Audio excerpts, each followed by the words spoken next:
পেঁয়াজ রসুন ছাড়াই বাড়িতে আজকে বানিয়ে নিলাম এমন একটা রান্না যেটা ভেজ ধাবার থেকেও অনেক টেস্টি। আর দেখে নিই চলো এর রেসিপিটা।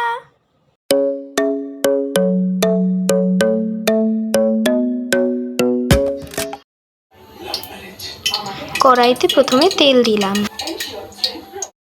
চৌকো করে কাটা আলুগুলো এখন আমরা তেলে ঢেলে নিলাম।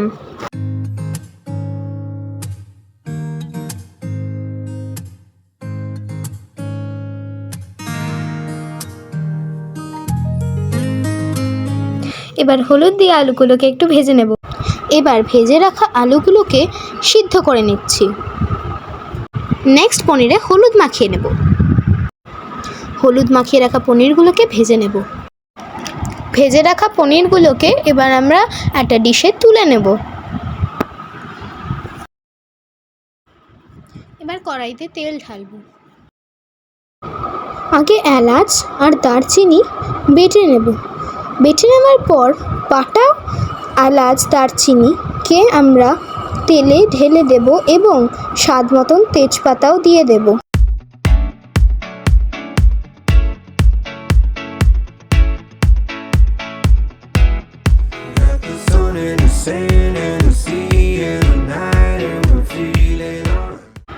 এলাচ জিরে তেজপাতা শুকনো লঙ্কা ভালো করে কড়াইয়ে টেলে নেব।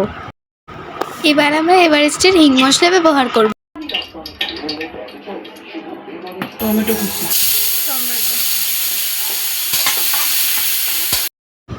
টমেটো ভালো করে আর তাড়াতাড়ি সিদ্ধ করার জন্য আমরা ব্যবহার করছি নুন।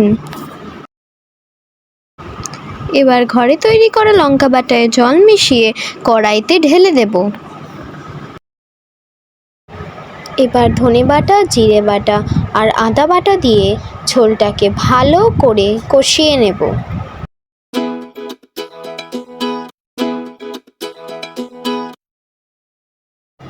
এবার স্বাদ মতন হলুদ দিয়ে দেব। এবার আমরা স্বাদ মতন নুন ব্যবহার করব।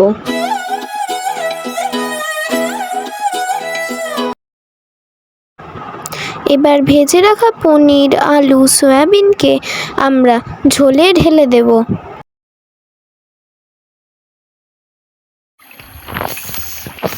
নামানোর সময় ঘি গরম মশলা অ্যাড করে দেব।